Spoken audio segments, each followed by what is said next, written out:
ఈ రోజులో చాలామంది తల్లిదండ్రులు 170 మంది కుటుంబ సభ్యులు తల్లిదండ్రులు అనాథ హాస్టల్లో వారి జీవితాలు కొనసాగిస్తూ ఉన్నారు.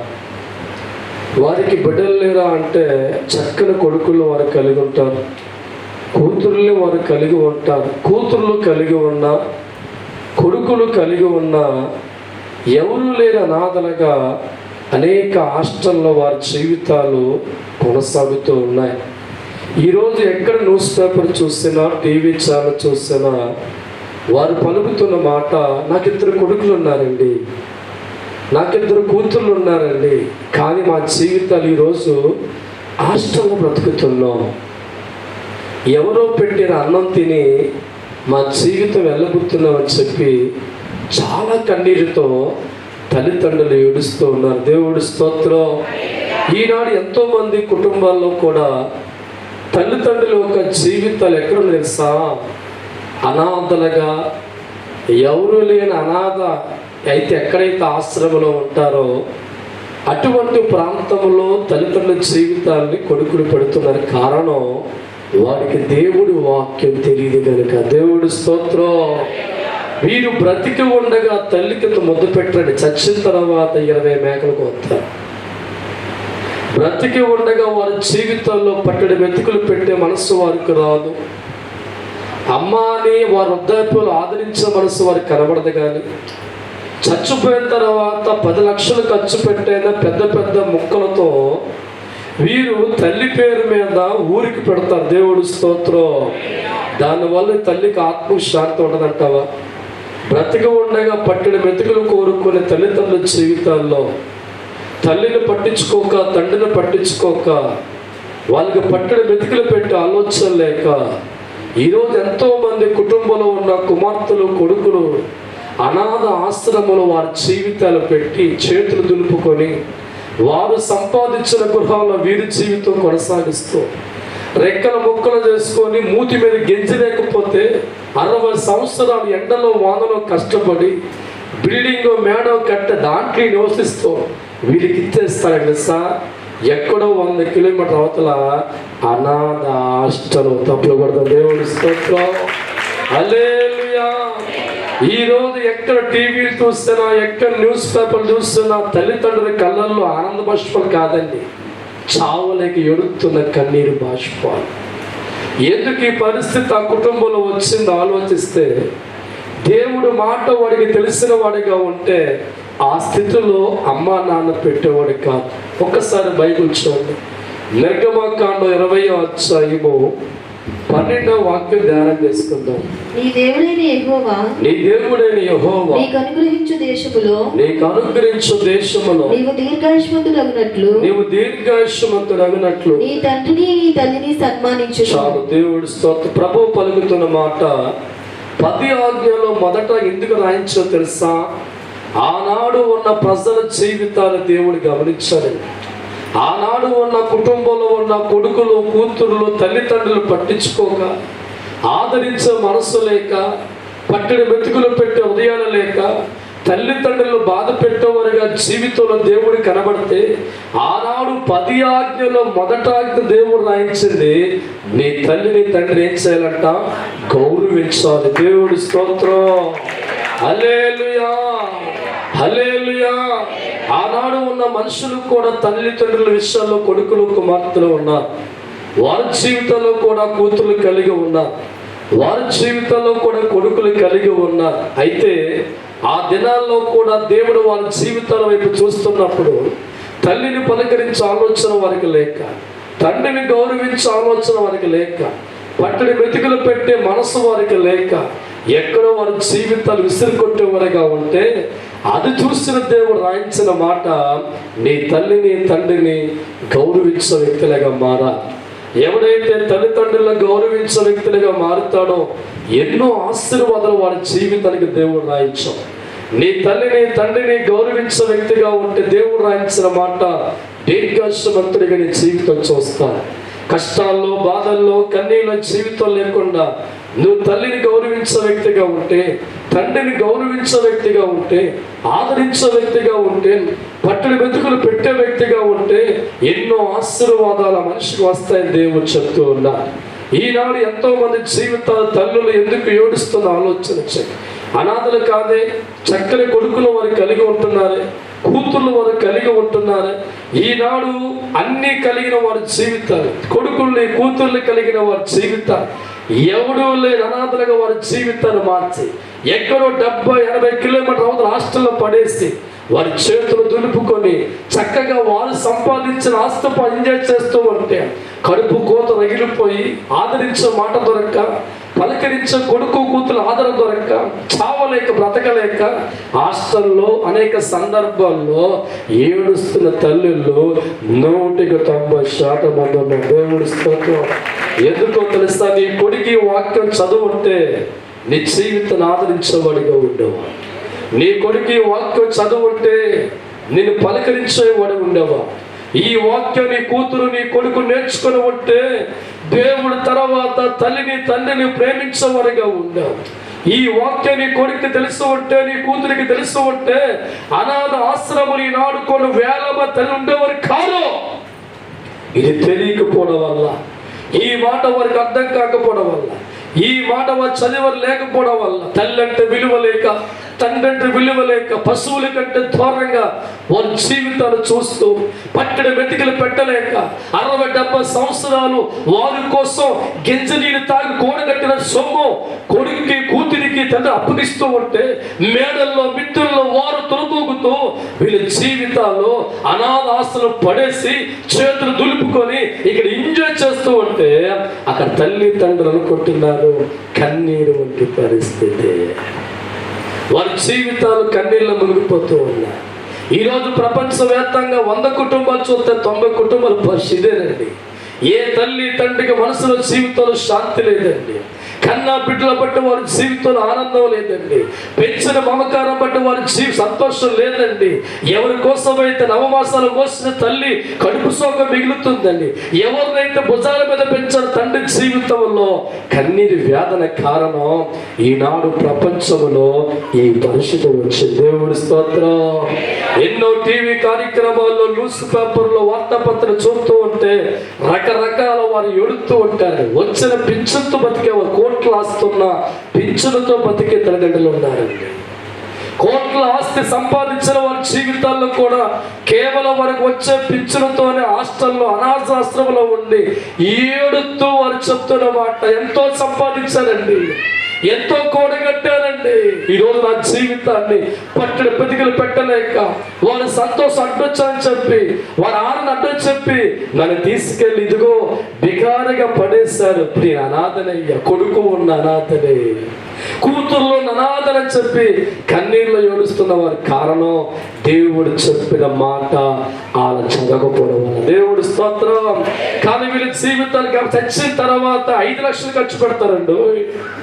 బ్రతికి ఉండగా చేత్తో పట్టడి బ్రతికలు పెట్టే దుర్మార్గం కొని మనసు, బ్రతికి ఉండగా అమ్మని పిలిచి వృద్ధాప్యములో ఆదరించి చెప్పలేని మనసు, చచ్చిన తర్వాత పెద్ద పెద్ద మొక్కలు కోసి 20 లక్షలు 10 లక్షలు పెట్టి ఖర్చు పెట్టి అనుకుంటారు ఎంత బాగా చేస్తారు. మీ అమ్మ సంతోషం లేదురా, మీ నాన్నకి లేదు. కానీ జీవితంలో బ్రతికి ఉండగా జీవితంలో చూడలేని ఈ మనుషులు చచ్చిన తర్వాత ఎంత ఖర్చు పెడతారు. బ్రతికి ఉండగా అనారోగ్యంతో ఉంటే 1 పైసా బయటికి తీయం. బ్రతికి ఉండగా వాళ్ళ స్థితి బాగోపోతే దగ్గర కూర్చొని ఆదరించాం. కానీ చనిపోయిన తర్వాత ఊరు వారు పిలుచుకొని 6 లక్షల రూపాయలు ఖర్చు పెడతాం. దేవుడి స్తోత్రం. దానివల్ల తల్లికి ఆనందమా? ఏ తల్లిదండ్రులు వృద్ధాప్యలో ఉన్నప్పుడు డబ్బులు కోరుకోర్రా, ధనధాన్యాలు కోరుకోరు. నా బిడ్డ నా కళ్ళ ముందులు కోరుకుంటా, అమ్మాని పిలవను కోరుకుంటా, ఒక ఆదరణ మాట కోరుకుంటా. ఈనాడు ఎంతో మంది జీవితాల్లో వారు వృద్ధాప్యకి వెళ్ళిన తర్వాత వారి వల్ల ఏ ఉపయోగం లేదా మూలపెట్టే వ్యక్తిగా ఉంటే రేపు నీ జీవితం అదే స్థానంలో ఉంటుందిగా. నీవు అమ్మమ్మగా మారుతావుగా, నీవు తల్లి స్థానానికి వెళ్ళిపోతాగా. దేవుడు వాక్యం అంటుంది, తల్లిదండ్రులు గౌరవించే వారి జీవితంలో ఆశీర్వాదాలు ఉంటాయి. తల్లిదండ్రులను ఆదరించే వారి జీవితం దీర్ఘాయుష్మంతుడిగా ఉంటాడు. వారి కుటుంబం చుట్టూ దేవుడే కంచిగా ఉంటాడు. ఎవరైతే తల్లిని తండ్రిని గౌరవించి బాధ పెట్టే వ్యక్తులుగా ఉండరో వారికి భగవంతుడే తోడుగా ఉంటారో వారు అడిగినవన్నీ దేవుడు వారికి అనుగ్రహిస్తారు. తప్పకుండా ఒక్కసారి హల్లెలూయా. నిర్గమాకాండ 21వ అధ్యాయము 17వ వాక్యం ధ్యానం చేసుకుందాం. తన తండ్రినైనను తల్లినైనను కొట్టువాడు నిశ్చయముగా మరణశిక్ష దేవుడు అంటే ఉందా? ఆనాడు కూడా తల్లిదండ్రులు ఎగిరి తల్లి బిడ్డలో ఉన్నారు, దేవుడు చూస్తాడు. ఆనాడు కూడా తల్లిదండ్రులు తన్నేవాళ్ళు జుట్టు పట్టుకొని పర ఈడ్చుకొచ్చి బజారు మనుషులాగా తన్నేవారు ఉన్నారు కనుక అది చూసి ప్రభు రాయించిన మాట, నీ తల్లినైనా తండ్రినైనా కొట్టువారి జీవితాలు మరణశిక్షకు పాత్రగా మారిపోతారు. దేవుడి స్తోత్రం, హల్లెలూయా. ఈనాడు ఎంతో మంది జీవితాల్లో తల్లిని పొట్టమే తన్నేవారు ఉన్నారండి, తండ్రి గుడ్ల మీద తన్నేవారు ఉన్నారండి, జుట్టు పట్టుకొని బరాబర వీడ్చి ఒక బజారు మనిషిగా కొట్టే బిడ్డలు ఉన్నారండి. వారి గతి తెలుసా? భూమి మీద బతకరాలు. దేవుడి స్తోత్రం. ఎవడైతే తల్లి మీద చేయి వేసుకుంటాడో, తండ్రి తన్నేవాడిగా మారుతాడో, రోడ్డు మీద విడ్చవాడిగా మారుతాడో, వారి జీవితాలకు దేవుడు పలుకుతున్న మాట హఠాత్తుగా వాడి జీవితం మరణించబడుతుంది. ఈనాడు ఏ తల్లి అయితే నవమాసాలు మోసి ప్రాణాలు పోతాయని తెలిసినా నీకు జన్మనిచ్చిన తల్లిని పొట్టమే తల్లి దుర్మార్గులు ఉన్నారండి. పెద్దవాడిగా కొడుకును మార్చాలని భుజాల మీద వేసుకొని ఎండా వానలో పనిచేసి తనంత వాడిగా మార్చిన తండ్రి ఉన్నారండి. వీరి జీవితాలు గమనిస్తూ ఉంటే తల్లిదండ్రులను బాధ పెట్టేవారి జీవిత, తల్లిదండ్రులని తన్నేవారి జీవిత, ఆశీర్వాదాలతో వారి జీవితాలు ఉండవు. దీర్ఘాయుష్మంతులుగా వారి జీవితాలు ఉండవు. వారి జీవితాలు దేవుడు రాయించిన మాట నిశ్చయముగా వాడు మరణశిక్షకు పాత్రగా మారిపోతారు. భూమి మీద వారి జీవితాల్లో అనుకున్న దినాలు వాడు కలుపు. ఎందుకంటే దేవుడు వారి కుటుంబానికి తోడుగా ఉన్నాడు, ఆ వ్యక్తులకి దేవుడు తోడుగా ఉన్నాడు. కాపాడే దేవుడు అటువంటి వ్యక్తులకి దూరంగా ఉంటాడు, రక్షించే తండ్రి వారికి దూరంగా ఉంటాడు, ఆదుకునే తండ్రి వారికి దూరంగా ఉంటాడు. ఎప్పుడైతే దేవుడు వారికి దూరంగా ఉంటాడో మరణశిక్షకు వారు పాత్రలుగా మారిపోతారు, బాధలకు వారు పాత్రలుగా మారిపోతారు. కష్టాల వంటి పరిస్థితుల్లో, బాధల వంటి పరిస్థితుల్లో, కన్నీరు పరిస్థితుల్లో బిడ్డల ద్వారా బాధపట్టే ఆ తన్నుతున్న బిడ్డల జీవితాలు అర్ధాంతరంగా ముగిసిపోతాయి. దేవుడు స్తోత్రం. అందుకే దేవుడు వాక్కు రాయించిన మాట, నీ తల్లిని తండ్రిని గౌరవించిన వ్యక్తిగా మనం మారాలి. ఒక జీవితంలో క్రైస్తవుడిగా దేవుడు వాక్యం తెలిసిన వ్యక్తి అయితే ఎప్పుడూ కూడా జీవితాల్లో బాధ పెట్టే పని చేయమాక. నీ జీవితంలో కలిగి ఉంటున్న తిన్న అన్నవాడికి పెట్టు, గింజలు పెట్టు. నువ్వు ఆ రోజున ఆ వయసులో వారి బిర్యానీలు కోరుకోరు, సిగును బట్టలు కోరుకోరు. వారు కోరుకున్నల్లా కూడా పట్టుడి వెతుకుని ఆదరించే మాట, దగ్గర ఉండే ఆలోచన వారు కలిగి ఉంటారు. వారు వద్దాపి వెళ్ళిన తర్వాత వాళ్ళతో మాట్లాడే ఆయుష్యం మనకు దేవుడి స్తోత్రం. వారు ముసలవులు అయిన తర్వాత వారిని పట్టించుకో, వారితో మాట కలపం, వారు ఏడిచే చిరాకు పడుతూ ఉంటాం, వారిని గౌరవించే వ్యక్తులుగా ఉంటాం, లోకమంతాను గౌరవిస్తాం, ఊర్లో ఉప్పుడు సోదంతాను వేస్తాం, అందరితో సమయం బాగా గడుపుతాం. కానీ తల్లితో గడపలేవు, తల్లి నమ్మారు పిలవలేవు, పలకరించలేవు. పైగా అవసరం బట్టి నువ్వు ఎగిరితత్వం ఎవరినే? అమ్మనే నాన్ననే. దేవుడి స్తోత్రం. దేవుడి వాక్యమే తెలిసి ఉంటే కన్నా తల్లి కొట్టుకుంటావా, కన్నా తల్లి కొట్టుకుంటావా. దేవుడి వాక్యమే తెలిసి ఉంటే కన్నా తల్లి కొట్టుకుంటావా, కన్నా తల్లి కొట్టుకుంటావా. దేవుడి తర్వాత నీకోసం ఆలోచించే, దేవుడి తర్వాత నీకోసం ఆలోచించే అమ్మా నాన్న, అమ్మా నాన్న. దేవుడి ద్వారా నీవు గౌరవం ఇచ్చేవారిగా, దేవుడి ద్వారా నీవు గౌరవం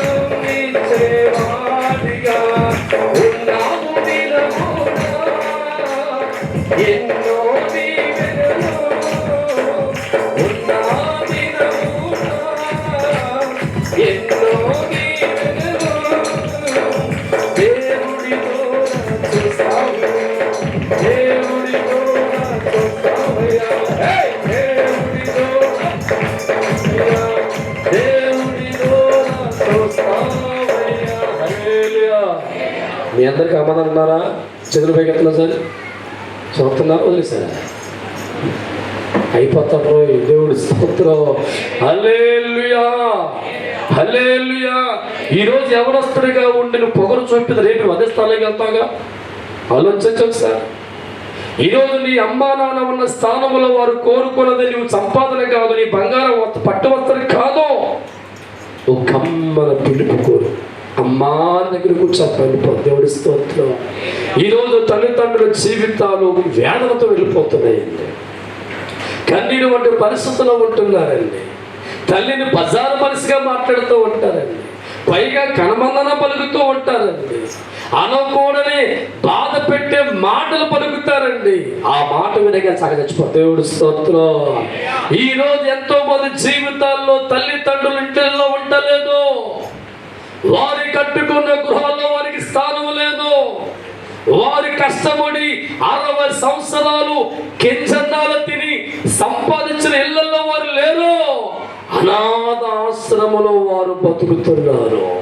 వీరేమో వారి కట్టెళ్లలో ఉల్లాసంగా బతుకుతూ ఉంటే, ఎవడైతే ఇల్లు కట్టాడో, ఎవడు ఆస్తులు సంపాదించాడో, ఎవడు గోడ కట్టాడో వాడు బతుకు ఎక్కడ పెడతారంట? ఆశ్రమంలో. దేవుడి స్తోత్రం. అందుకే తల్లిదండ్రుల జీవితాలు ప్రతి కన్నీరు పొట్టు నీకు దరిద్రంగా మార్చబడతాయి. వారి కళ్ళల్లో కారుతున్న ప్రతి కన్నీరు నీకు శాపంగా మార్చబడుతుంది. ఎంతకాలం బతికే అవకాశం నీకు రాదు.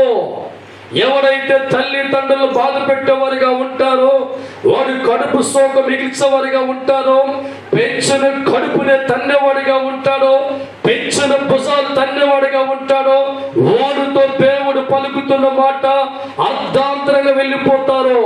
ఎందుకంటే ఇది దేవుడు రాయించిన మాట. తల్లి తండ్రిని గౌరవించే వ్యక్తులుగా ఉంటే నువ్వు దీర్ఘాయుష్మంతునిగా ఉంటావు, ఆశీర్వాదంతో ఉంటావు, నెమ్మది కలిగి జీవించే వ్యక్తిగా ఉంటావు, అద్భుతాలు చేసే తండ్రి తోడు ఉంటాడు. ఎవరు తల్లి గుండెల మీద తన్నేవాడిగా ఉండి ఒక బజారు మనిషి దారుణంగా చూసేవాడిగా ఉంటాడో, వాడు దీర్ఘాయుష్మంతునిగా ఉండే ఛాన్స్ దేవుడు ఎవడు. దేవుడు స్తోత్రం. తల్లిదండ్రులు బయటికి కట్టేస్తే వారి ఆస్తులు ఎంజాయ్ అనుకున్నవా నీకుండో, సమస్యతో కొట్టుకుపోతాయి. నీ జీవితం కూడా నీకున్న ఆస్తులు పోతాయి, ధనధాన్యాలు పోతాయి. చేతికి చెప్పకూడదు దేవుడు ఇస్తాడు. అడుగు తినేవాడిగా మార్చబడతావు. చివరికి దైవజనమ ఒంటిలో ఉన్న ఆరోగ్య కొలతగా మార్చబడతాయి. 100 సంవత్సరాలు బతికే మనిషి 40గా లేచిపోతాడు. దేవుడు స్తోత్రం. హల్లెలూయా. లేవికాండం 19వ అధ్యాయము 3వ వాక్యం ధ్యానం చేసుకుందాం ఒకసారి. మీలో ప్రతివాడు తన తల్లికి తన తండ్రికి భయపడవలెను. చాలు. దేవుడు అంటే అర్థపెట్టి ఆనాడు చాలా ఎదురు తిరుగుతున్నారు. ఎక్కడ? ఆ దినాల్లో. ఈ రోజుల్లో మన బిడ్డల జీవితం గమనిస్తే, అమ్మా కాలేజ్ టైం ఏంటంటే పడుకున్నావా, ఎంత భయమో. మరి క్యారేజీ కట్టి తీసుకెళ్తారంటే మాకు తెలియదు. మరి అబ్బా తల్లిదండ్రులు అంటే ఎంత భయమో. దేవుడి స్తోత్రం. ఆనాడు ఉన్న జీవితాల్లో దేవుడు చూసినప్పుడు తల్లి ప్రేమతో రే భోజనం చేయరా అంటే అక్కడ పెట్టు అని కసురుకున్న బిడ్డలు దేవుడు చూశాడు. ఉదయం లేచి క్యారేజీ కట్టి చక్కబెడుతూ ఉంటే నీకు పని కసురుకున్న వాళ్ళు చూశాడు. తల్లి అంటే భయం లేక, తండ్రి అంటే భయం లేక వారి జీవితాల్లో వారు బూతులు తిట్టే బిడ్డల దేవుడు చూసి అందుకే రాయించిన మాట, నీ తల్లి తండ్రికి నువ్వేం చేయాలంట? భయపడేవారిగా ఉండాలి. దేవుడు స్తోత్రం. ఎవరైతే దేవుడు తర్వాత తల్లిదండ్రులకు భయపడేవారిగా ఉంటారో వారి జీవితాలు చెడిపోవండి. వారి నోటి మాట అపవిత్రంగా మార్చబడదండి. వారి చూపు చాలా కరెక్ట్ గా ఉంటుందండి. వారి బతుకంత ఆనందంగా ఉంటుందండి. తల్లికి తండ్రికి భయపడే వారి జీవితాలు 100 ఏళ్ల పాటు ఆస్వాదించబడతాయి. చెడిపోయిన జీవితాలు వారు కలిగి ఉండరు. వారు దేవుడి చేత ఆస్వాదించబడతారు. అటువంటి వారి ప్రభు తోడిగా ఉంటారు. వారి కళలో కూడా తల్లి తండ్రిని బూతులతో తిట్టేవారుగా ఉండరు, కానీ మధురమైన మాటలతో వారు పలకరిస్తూ ఉంటారు. దేవుడి స్తోత్రం. ఈనాడు ఎంతో మంది బిడ్డల జీవితాలు వాళ్ళ చెట్టంతా వాళ్ళతో అయిన తర్వాత వాళ్ళతో మాట్లాడలే పరిస్థితి వచ్చేసింది మనకి. దేవుడి స్తోత్రం. ఏమన్నా కసురుకుంటారు. ఎవరినైనా ఎప్పుడు ఎవరినే దేవుడి స్తోత్రం. అన్నం తినమన్నా కోపం వచ్చేస్తాలకి, టయానికి పడుకోమన్నా కోపం వచ్చేస్తాలకి. వాళ్ళ మనం చేస్తే ఏది చెప్పినా నీ ముఖం చూడగానే రాష్ట్రాలు కనబడతావు. దేవుడి స్తోత్రం. హల్లెలూయా. కానీ బయట ఉన్న స్నేహితులు మధురం కనబడతారు, బయట ఉన్న ఫ్రెండ్స్ మధురం కనబడతారు.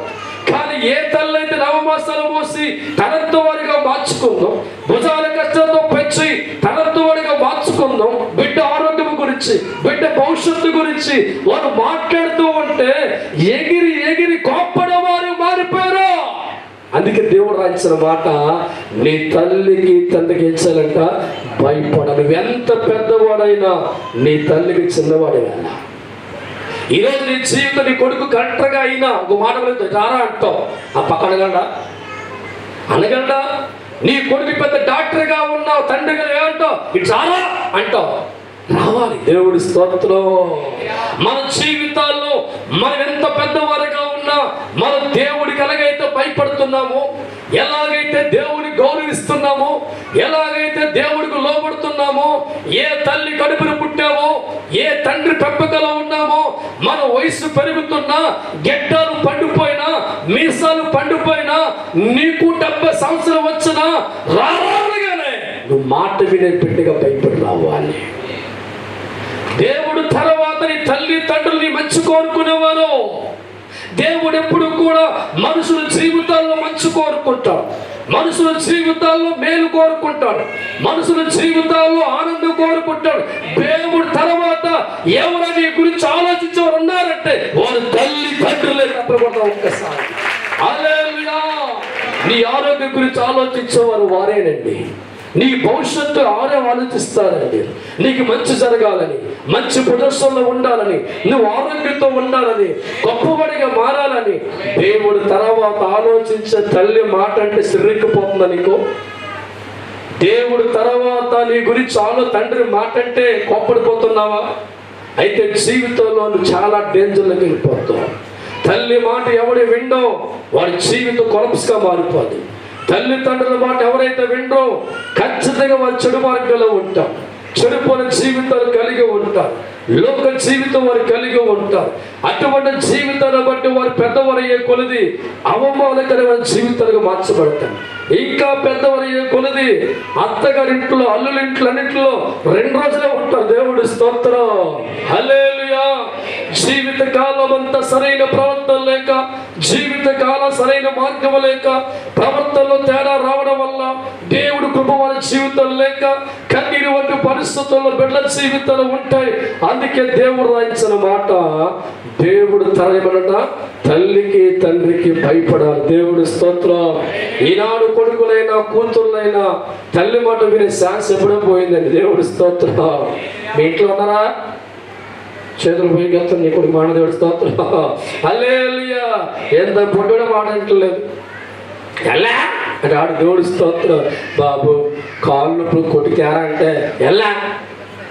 ఏం పిలుపు అదే? ఎలా అమ్మాని అంటావు. దేవుడి స్తోత్రం. హల్లెలూయా. అటువంటి వారి జీవితాలతో దేవుడు పలికిన మాట, ఆ వాక్యం వారికి తెలియక మాట్లాడుతున్నాం. ఈ వాక్యం నీ కొడుకు తెలుసు అంటే తల్లిని గౌరవించేవాడిగా ఉండడా, హాస్టల్లో పెట్టే స్థానంలో ఉంటాడా? ఈ మాట నీ కొడుకు తెలుసు అంటే గుండెల మెత్తనే కొడుకుగా ఉండేవాడా? ఈ మాట నీ కొడుకు తెలుస్తూ ఉంటే ఆదరించే బిడ్డగా మార్చోడు కాదా? ఆలోచించే దేవుడి స్తోత్రం. ఒకరోజు దైవజనం మా చిన్న వయసులో, నాకు 4 సంవత్సరాల వయసు ఉంటుంది, అన్నయ్యకి 5 ఉంటుంది, మా చెల్లి గారికి 2 ఉంటుంది. దేవుడి స్తోత్రం. ఈ కాలం కనబడుతుంది కదా, ఈ కాలువ. దేవుడి స్తోత్రం. చిన్న వయసులో కాలువ కట్టేశారు, మోకాలు దాకే నీళ్ళు ఉన్నాయి. మా నాన్నగారు ఉదయం 10ంటికి ముఠా పనికి వెళ్తే మధ్యాహ్నం 1 గంటకు వచ్చే టైం బాగా కనిపెట్టాం. దేవుడి స్తోత్రం. ఇక మా నాన్న వెళ్ళి వెంటనే కాళ్ళు దూకేవారమే. ఉనకడం కింద మునక ఊదక తెగ మునిగేసాం. దేవుడి స్తోత్రం. 15 రోజులు తెగ మునిగేస్తాను. ఎవరో చెప్పారు మా నాన్నకంటనే మీ అబ్బాయిలు మునుగుతున్నారు, కాలు వదిలేస్తారా అంటే ఆ విషయం నాకు తెలియక ఎప్పటిలాగా టైం చూసుకున్నాం. మా నాన్నగారు వెళ్ళి వెంటనే కాళ్ళు జంప్ చేసాం. మా చెల్లి, నేను, మా 5 పిల్లలు ఇక తెగ మునిగేస్తున్నాం. దేవుడి స్తోత్రం. ఇలా మునిగి పైకి గొడ్డ చూసా, ఏంటి మన అల్లం. హల్లెలూయా. మొక్కలు చూస్తే మా నాన్న పళ్ళు బాగా నవ్వులుతున్నాడు. చేతులు ఎంత లావు కర్ర ఉంది, నాకు లోపల అయిపోతుంది అక్కడ వాటర్లోనే. దేవుడి స్తోత్రం. మా చెల్లి ఏమైనా చూస్తాను, ఇది తెగ మునిగేస్తుంది, ఇది అన్నయ్య నీటి మునిగేస్తున్నాడు. వీళ్ళిద్దరూ తెగ మునిగి నాకు పనికిపోతుంది. బాబోయ్ దేవుడి స్తోత్రం. ఏమే అంటే ఇది పలకటలేదు, మంచి బిజీలో ఉండరు, మునిగేస్తా కాల్లో. దేవుడి స్తోత్రం. నా తర్వాత మా చెల్లి చూసిందే, అదవరకు పోతుంది. దేవుడి స్తోత్రం. ఈడు చూడాల తెగ మునిగేస్తున్నాడు. చివరికి ముగ్గురు చూసాం. రారా మీరా, హల్లెలూయా, అరే వస్తారా దిగమంటారా అని అంటున్నాడు. ఆయన కళ్ళు ఇరిపెక్కిపోయి ఉన్నాయి.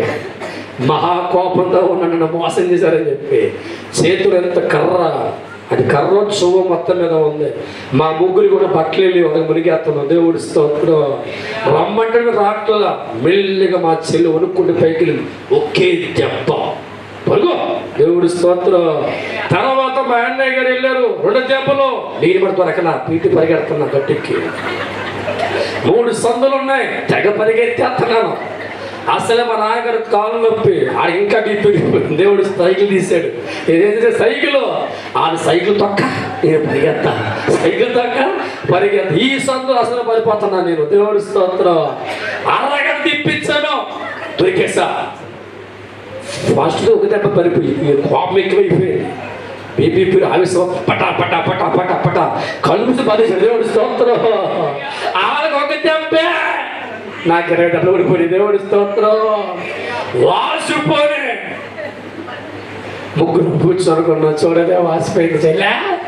దేవుడి స్తోత్రం. ఆనందం ఒకటే కనబడుతుంది. అలాగే ఎన్ని పడిపోయి, ఎన్ని పడిపోయి 20 దెబ్బలు బాధిస్తాడు.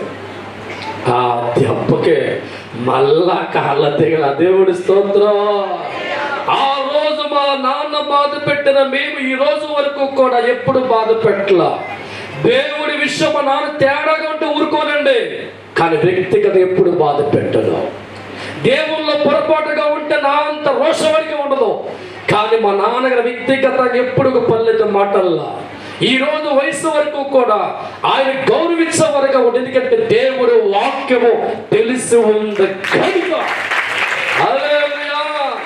3 సంవత్సరాల వయసులో కొట్టిన దెబ్బ ఆలోచిస్తే ఆ కాలం వస్తే చచ్చిపోతాం, సడన్గా పెరిగిపోతున్న కొట్టిన దెబ్బ మా కోసం అర్థం చేసుకొని మేము మారి ఎప్పుడు కూడా మరోసారి బాధ పెట్టకూడదు ఆలోచించి ఈ వయసు వరకు కూడా దైవజనమా మా నోట పల్లెత్తు మాట రాదు. కానీ దేవుడి విషయంలో మా నాన్న తేడాగా ఉన్న గద్దించక్కు నాకు ఉంది సావుకుడిగా. అందుకే మా జీవితం ఈనాడు ఆలోచన చేయి. అన్నం పెట్టే స్థానం దేవుడు ఇవ్వలేదా? మా జీవితాలు ఆస్వాదించలేదా? మా కుటుంబం దీవించలేదా? బతికి ఉండగా పెట్టలు నీ జీవితం చచ్చకేం చేస్తావా? చచ్చిన తర్వాత ఎన్ని పెడతావు లాభమే ఆలోచించే. బ్రతికి ఉండగా తల్లి రుణం తీర్చుకొని బిడ్డగా నువ్వు మారాలి. బ్రతికి ఉండగా వారి కళ్ళలో చావు ఆనందంగా పోవాలను. బ్రతికి ఉండగా వారి జీవితాల్లో భరోసా కల్పించాలి. బ్రతికి ఉండగా ఒక మంచి కొడుకుని కన్నాను, మంచి కూతురి కన్నాను మనసుతో తెచ్చుకోవాలి. అటువంటి ఆలోచన కల్పించాలంటే నీ తల్లిని గౌరవించే వ్యక్తిగా నువ్వు మారాలి, ఆలోచన చేసే వ్యక్తిగా మారాలి. ఈనాడు ఎన్నో కుటుంబాల జీవితాల్లో ఎందుకు వారి జీవితం ఏడుతున్నారంటే ఎవడు కొడుకులు కూతుళ్ళు అమ్మను పట్టించు పరిస్థితి లేదండి. వాళ్ళంతా అయిన తర్వాత వాళ్ళ సుఖానికి ఆనందం దడ్డొచ్చని చెప్పి వదిలేసే కుటుంబాలు ఎన్నో ఉన్నాయి. క్రైస్తవుల జీవితాల మట్టుగా అది జరగకూడదు. వారి బ్రతికినంత కాలం నువ్వే తల్లిగా వారికి మారాలి, నువ్వే తండ్రిగా వారికి మారాలి. వారు వృద్ధాప్యలో ఉన్నప్పుడు ఇంతకుముందు అన్నం పెట్టు, బిర్యానీ పెట్టక్కర్లా, మాంసం కూరలు పెట్టక్కర్లా, నీ చేత్తో ఒక పెరుగన్నం పెట్టినా చాలన్నం పెట్టినా అమ్మాని పిలుస్తూ ఉంటే కడుపు నిండుది అంటుంది, నా కూతురు 10 కాలాలు బతుకున్నదయ్యా. దేవుడి స్తోత్రం. హల్లెలూయా. చూడ వాక్యం చదివితే కాండము 27వ అధ్యాయము 16వ వాక్యం ఒక్కసారి ధ్యానం చేసుకుందాం. తన తండ్రినైనను తన తల్లినైనను తండ్రినైనను నిర్లక్ష్యము చేయవాడు శాపగ్రస్తుడని చెప్పగా. చూసావా దేవుడి స్తోత్రం. నీ కొడుకును పట్టించుకుంటావు, నీ కూతురు పట్టించుకుంటావు, నీ భర్తను పట్టించుకుంటావు, నీవు అన్ని రక్షణ ఏర్పాటు చేసుకుంటావు. కానీ నీ కన్న తండ్రులు ఉన్నారే ఏం చేశారంటే నిర్లక్ష్యం. ఏం చేస్తారంట? నిర్లక్ష్యం కలిగిన బిడ్డల జీవితాలు ఏమైపోతాయంట? శాపంగా వారి జీవితాలు మార్చబడతాయి. తల్లిదండ్రుల పట్ల నిర్లక్ష్యం కలిగిన స్వభావం కలిగి ఉంటే, వారిని పట్టించుకోకుండా గాలి తిరిగేవాడిగా ఉంటే, నీ సుఖాన్ని కోరుకొని వారిని పట్టించుకోకుండా ఒక అనాథలుగా విడిచిపెట్టే వ్యక్తిగా ఉంటే, దేవుడు రాయించిన మాట అటువంటి వారి జీవితాల్లో ఏముంటుందంట? శాపగ్రస్తుడిగా మీ జీవితాలు మారిపోతాయి. శాపగ్రస్తులుగా మీ కుటుంబాలు మారిపోతాయి. ఈరోజు ఎంతో మంది జీవితాలు వారు బ్రతికినంత కాలం వారిని పట్టించుకోరండి బాబు, పట్టించుకోరు. వాళ్ళు ఏడుతున్నా పట్టించుకోరు, అనారోగ్యంతో ఉన్నా పట్టించుకోరు, వారి గుండెల్లో వేదన పట్టించుకోరు. చచ్చిన తర్వాత మట్టికి పెడతారు గారులు, బూర్లు, చేప ఫ్రై, ఇంకేమన్నా అప్పడాలు, పప్పడాలు. దేవుడి స్తోత్రం. అబ్బా అనుకుంటా మా అమ్మకి ఏం పెట్టానో ఏడుతుంటది. ఇలాంటి దరిద్రుని కన్నాను, ఇలా సోంబేర్ల కన్నా ఏడుతుంటే ఆ ఏడుకి ఏమవుతాడ? శాపం. నువ్వు అనుకుంటావు మా అమ్మకి శాంతి ఉంటుంది. దేవుడి స్తోత్రం. బ్రతికి నచ్చిన పెట్ట చచ్చాక మీ అమ్మకి ఇష్టమైన పెడతావు, తింటారా? ఆలోచించాలి. బ్రతికి ఉండి ఒక కాయ కోరుకో తెచ్చావా? తేవో. బ్రతికి ఉండగా ఒక పెరుగు పెట్టవా? పెట్టం. బతుకు ఉండి వస్తు పెట్టావా? చచ్చిన తర్వాత మీ అమ్మ కోరిక తెలుసుకొని ఆ మట్టి కాడికి వెళ్ళి ఆ పండు, జాంపండు, నీ దరిద్రం, నీ అన్ని పెడతావు, తింటరా? దేవుడి స్తోత్రం. అటువంటి బ్రతుకుల వాళ్ళ జీవితాలు శాపంగా మార్చబడతాయి. ఈనాడు దేవుని కలిగిన వాడి జీవితం బ్రతికి ఉండగా అమ్మ నాన్న చూడగానే చనిపోయే లక్షలు ఖర్చు పెడితే క్రైస్తవులు ఉండకూడదండి. నువ్వు దేవుని కలిగిన మనుషు అయితే, దేవుని నమ్ముకున్న మనుషు అయితే, నిజముగా క్రీస్తుకు వారసుడు అయితే, మీ తల్లిదండ్రులు బతికినంత కాలం కూడా నీకున్న దాంట్లో వారికి పెట్టు. నువ్వు గింజన్నం కలిగి ఉన్నావా? ఆ గింజన్నం పెట్టు. పెరిగన్నం కలిగి ఉన్నావా? పెరిగన్నం పెట్టు. పూలు గుడిసెలో ఉన్నావా? నీ పక్కనే చోటేమో నువ్వు ఏది తిరిగి పెట్టు. నీ తల్లి ఆనందిస్తుంది. నీ తండ్రి మనసులో కోరుకుంటే దేవుడితో మాట్లాడతారు. నా బిడ్డ చూడే అంటారు, చల్లగా చూడమంటారు, అద్భుతం చేయమంటారు. వాళ్ళు చెప్తున్న మాట నా ఆయుష్ కూడా తీసుకొని నా బిడ్డకు ప్రభు అంటారు. దేవుడి స్తోత్రం. హల్లెలూయా. ఇటువంటి బిడ్డగా నీ జీవితంలో ఉండాలి అంటే నీ కొడుక్కి వాక్యం తెలియాలి, నీ కూతురికి వాక్యం తెలియదు. ఆ వాక్యం తెలియకపోవడం వల్ల అంటాడు, ఏం సంపాదించావురా అంటాడు. దేవుడి స్తోత్రం. నా బిల్డింగ్ ఎవడది? ఏసుకుని సొక్క ఎవడది? 20 సంవత్సరాల ముద్ద ఎవడది? నువ్వు సంపాదించింది కాదా? మెదిసమే కంసే నువ్వు పెట్టింది కాదా? నీ వల్లే కదా నీ ఇంట్లో ఉంటున్నాడు, నీ నీడలో ఉంటున్నాడు. ఈ చదువు ఎవరు చదివించారు? ఈ అన్నం ఎవడు పెట్టాడు? బట్టలు ఎవడు కొన్నాడు? బాధ ఎద్దులో పెంచుతాం. దేవుడు స్తోత్రం. బాధ సంవత్సరం అంటే డైలాగ్ ఏం సంపాదించావురా? పక్కడు చూడు 4 ఎకరాలు సంపాదించి ఇచ్చాడు, నువ్వు ఒక ఎకరం ఎత్తావా? చాలదేట నీకు ఒక ఎకరం? చాలదా నీకు? చాలదా నీకు? అదిలే చాలా ఉన్నారు కదా. అప్పుడప్పుడు మా నాన్నతో సరదాగా అంటాం, మా పాస్టర్ సరదాగా అంటది, నువ్వు సంపాదించావా అంటది. స్తోత్రం. సరదాగా ఆయన అంటాడు, నా బిడ్డలో పెంచడమే పెద్ద పిచ్చ, తప్పకూడదు గట్టిగా. రూపాయి కూలి పనికి వెళ్ళి రోజుల నుంచి వచ్చాడండి. రూపాయి కూలి ఇల్లే కడతాడో వాటిలే కడతాడు. రూపాయి కూలితో 3 బిడ్డలు పెంచిన ఆ రోజు ఎంత కష్టం ఆలోచించాయి.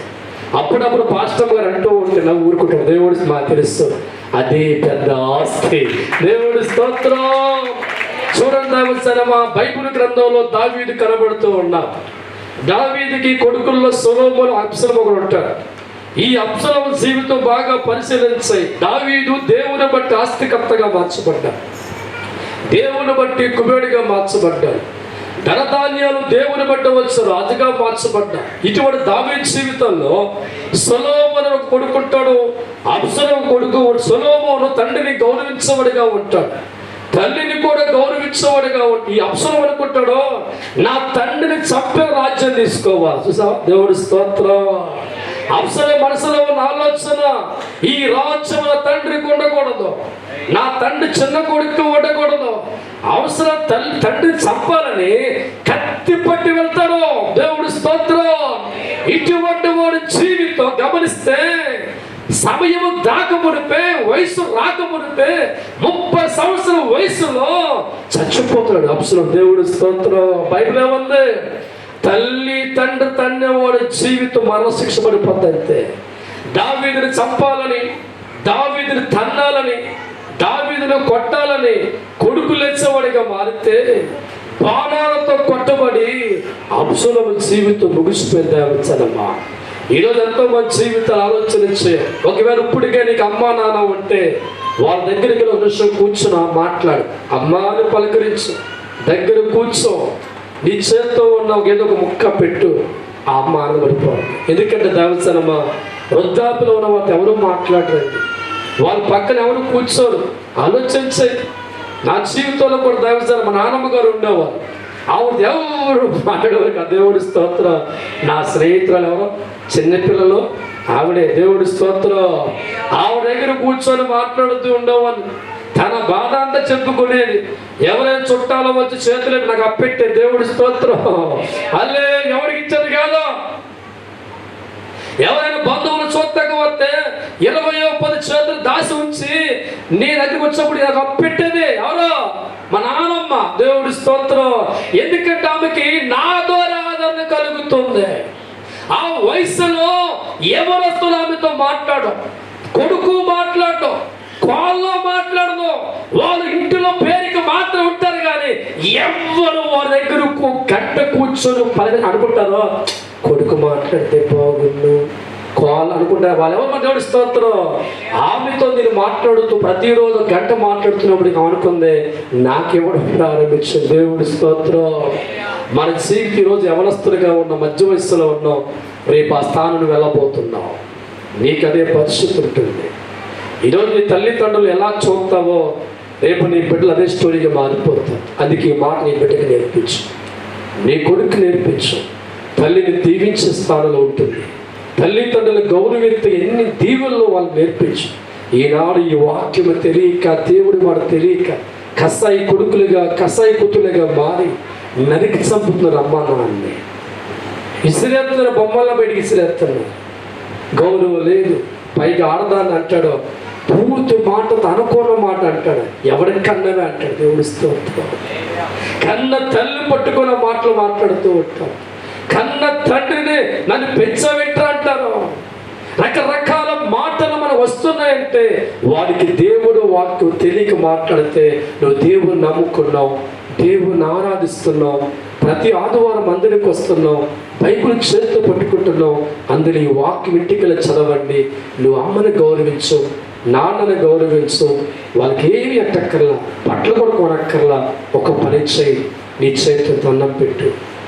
రోజుకో నిమిషం పనులు కూర్చో మాట్లాడు. ఎలాగున్నావు అమ్మ అని చెప్పు.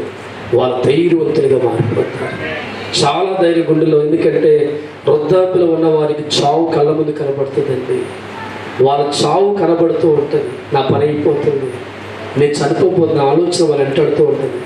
ఆ చావు మనం తప్ప ధైర్యంగా వెళ్ళిపోవాలి, ఆనందంగా వెళ్ళిపోవాలి. అలా వెళ్ళాలంటే దైవజనమా నీ ప్రేమ నీ అమ్మకి అందించాలి, నీ ప్రేమ మీ నాన్నకి అందించాలి. నువ్వు అది అందించే వ్యక్తిగా ఉంటే వారు చావును కూడా కళ్ళలు హాయిగా వదిలేస్తారు. దేవుడి స్తోత్రం.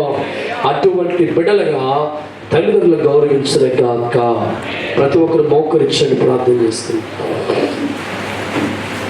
పరిశుద్ధుల ప్రేమ కలిగిన తండ్రి, ఈరోజు మా అందరితో మాట్లాడుకుంటాం.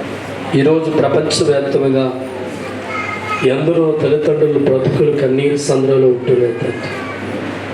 అనాథ ఆశ్రమంలో అనేకులు బాధపడుతున్నారు తండ్రి. ఈరోజు ఎందుకు ఈ పరిస్థితి వచ్చిందంటే నువ్వు రాయించిన మాట బిడ్డలకు చదవక, దాన్ని అర్థం చేసుకోక ఉందని చెప్తున్నావు. మాలో ఏ ఒక్కరికో వాక్య పని దాటి వెళ్ళకూడదు. మేము అది చనిపోయిన తర్వాత లక్షలు ఖర్చు పెట్టి ఉపయోగం లేదని బ్రతికి ఉన్నప్పుడే ఒక ఆదరణ కలిగించే బిడ్డగా ఉండమని కోరుకున్నాను. దేవుడు తర్వాత మా మంచి కోరుకుని ఎవరైనా ఉన్నారంటే తల్లిదండ్రులు ఇస్తారు. మా మంచి వాళ్ళు ఆలోచిస్తారు, మా ఆరోగ్యం వారు అనుకుంటారు. మాకేదైనా అయితే అల్లాడిపోయే మనసు వారికే ఉంటుంది తండ్రి. ఈరోజు మా అందరితో మాట్లాడుతున్నాం. నీ ప్రేమ ఎలాగున్నదో మేము కూడా తండ్రి మా తల్లిదండ్రుల పట్ల ప్రేమను పంచేవారిగా, వారితో నడిచే వారికి బతుకు దయచేయడం. ఈ మాటలు విన్న ప్రతి ఒక్క హృదయంలో ఎంతవరకు ఆలోచన లేకపోతే, ఈరోజే నా తల్లిని ఎన్నో మాటలు అనున్నానే, అవసరాన్ని బట్టి తల్లిని కాదరించుకున్నానే, ఒక్కోసారి చెయ్యిగోడు చేసుకున్నానే, ఒక్కొక్కసారి మెడబెట్టి గెలిపేస్తానే, గుండెలుగా తల్లివాడిగా ఉన్నాను ఆలోచించి, ఇప్పుడే ఇంటికి వెళ్ళిన తర్వాత ఒక ఆ పనులు చేస్తూ ప్రేమతో పలకరించి నీ చేతి అన్నం కలిపి ముద్ద పెడితే ఆ తల్లి కళ్ళల్లో కన్నీరు కావాల్సి, నా ఆయుష్ కూడా పోసుకోవాలి, నా ఆయుష్ కూడా పోసుకో బతకాలని చెప్పి నోటి మాట విడుదల చేస్తుండగా ఆ మాటే నీకు దేవుని కలిగి ఉండిపోతుంది. దేవా, చేతులు పైకి ఎత్తండి. చేతులు ఎత్తిన ప్రతి కుటుంబం చేతికి అప్పగిస్తున్నాం. యెహోవా చాలా ప్రార్థన మనిషి జీవం ఉంది ప్రభు.